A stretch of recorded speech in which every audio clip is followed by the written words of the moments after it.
మా నాన్నగారు నేను నా కాలేజ్కి అయితే వెళ్తున్నామండి.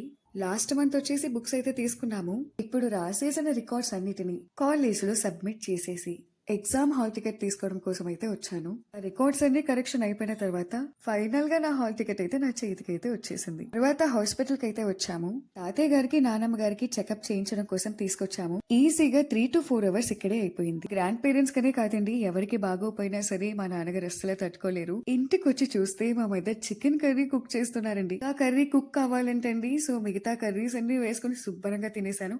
ఇంకా చికెన్ అంటారా, నైట్ సంగతే. స్నూజీ నాన్ వెజ్ ఉన్నప్పుడు మాత్రమే తింటుందండి. ఈ రోజు చికెన్ రైస్ తిని ఫుల్ గా పడుకుంది. మా మదర్ కి ప్లాంట్స్ అంటే చాలా ఇష్టం అండి. రోజు సాయంత్రం ఏదో ఒక మొక్క అయితే నాటుతారండి. ఈ రోజు పుదీనా కాళ్ళు అయితే నాటారు. పుదీనా చెట్టుకి కాపలా వచ్చేసి మా చెల్లి స్నూజీ అండి. ఎవరిని చూడనివ్వదు, ముట్టుకోనివ్వదు. కానీ అదెప్పుడు పీకేస్తుందో దానికే తెలియదండి. ఒకవేళ చెట్టు ఉంటే అప్డేట్స్ ఖచ్చితంగా ఇస్తా.